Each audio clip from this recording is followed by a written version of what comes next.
how about the Honda Indy Grand Prix presented by AmFirst? We'll be back in Alabama. It was canceled last year. For those of you that are listening to us are traveling from all over the country, it is back and making your way to Barber Motorsports Park. Tickets are limited for sale to the public because there are still some distancing, even though it's outside, and the event will sell out. So if you need to get your tickets, go to show notes right now at rickandbubba.com. You'll see it there. Show notes has the link to barberracingevents.com. So Jimmie Johnson dominated NASCAR. I thought Jimmie was gonna, I usually when I think about retiring for radio, I'll go fishing or something like that. Maybe hunt some more. Jimmie decides that he will go now to the IndyCar series and drive the number 48 for Honda, and he'll be doing that and make his debut at the Honda Indy Grand Prix in Alabama. And Jimmie Johnson joins us now. Jimmie, welcome to Rick and Bubba. So you tell me I'm doing this wrong is what you're saying. Yeah, Jimmie, would it kill you to go fishing or something? I mean, enough already. Now you're jumping into a car that didn't have a roof. Yeah, that's true. I've never been accused of being smart, so we'll just roll with that. So, Jimmie, tell us the motivation. I mean, you're going to be one of the greatest, if not the greatest, NASCAR driver of all time. What pulled you over to the open wheel series? Growing up in Southern California like I did, IndyCar was the big series to race in, and certainly at that point in time, the largest form of motorsports around. And myself and all my neighborhood kids, we wanted to be IndyCar racers. My career obviously took me to NASCAR, and very, very thankful it did, and so proud of everything I've done there. But just got a really neat opportunity with Carvana and Chip Ganassi Racing and a lot of friends in the IndyCar series, and it came together. I had a chance to drive a Formula One car in 2018. I did a car swap with Fernando Alonso. And after feeling one of these lightweight open-wheel cars, without a roof, I was like, dang, I need some more of this. This is such a rush. And, the opportunity came together, and here I am.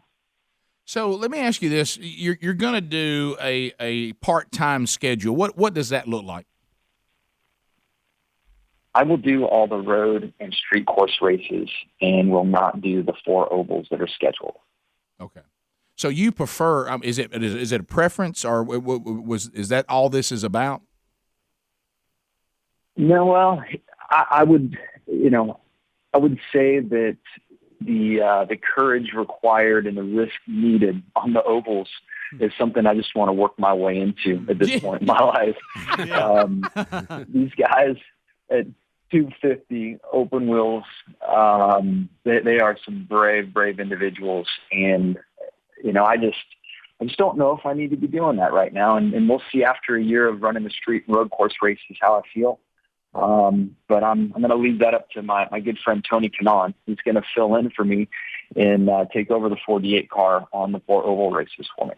Well, Jimmie, tell us, because, obviously you've raced at the very highest level. Racing is racing on one hand, but when you go to open-wheel cars, it's totally different. What is the biggest thing you have seen difference that you'll have to kind of look at it, your strategy? How's it changed? Yeah, I thought they were going to be closer together, but they are so far apart. Everything about them, everything about getting up to speed and the confidence that you have in the tires and the grip of the car, it's just a different game. But the big surprises for me was the physicality required with an Indy car. There's no power steering in these things, and they create so much downforce and go through the corners so fast that, oftentimes your arm strength is the determining factor to make the turn or not. So it's pretty intense. And then the lightweight nature of the car, the window to slide the car, like a NASCAR vehicle, you can really get crossed up and slide it and save it. These little cars, well, you get the slightest bit sideways and it's gone. So being able to sense that and understand the window of slip that I can have in the car and the tire is something I've been trying to sort out. So, when this Indy series found its way to Alabama, I know this is shocking you, Jimmy, but Bubba and I are actually from Alabama, and so I mean we're NASCAR people. We went to Talladega, in the back of our daddy's truck and set up scaffolding long before you were even racing at Talladega, and before they took away the scaffolding option, we would be in there in the infield and we'd do the scaffolding all the way to the top to try to see that gigantic track. But when this happened, there was some people saying, well, Alabama people, they're not going to embrace the Indy series. But this has been very successful. And people do come from all over the world, but the track itself, it's a beautiful facility. And do you see the drivers now that you're kind of getting inside there? They seem to love this track. And give us your experience on the track. Yeah, I would say it's one of the favorites for the entire field. I've heard nothing but massive compliments from teams and drivers far and wide. For me, I didn't know. I watched races on television, but I didn't realize, one, how beautiful the facility is, and you don't realize that until you have a chance to see it firsthand. And then the other thing that caught me off guard is just how much elevation change there is around the track. And again, until you're there in person, you can't really just take that all in. But ultimately, I think that race fans, have a respect for man and machine being on the limit if it's without fenders. Sure, a little different culturally, but to watch one of those Indy cars rip around that tight little Barber track as fast as they do, and if you like race cars, it's definitely worth the ticket. Do you think the Earnhardt fans of past will still go and hate you at Barber's? Probably, and I would hope that they would. I mean, that we've gone 19 years. Let's not burn back now.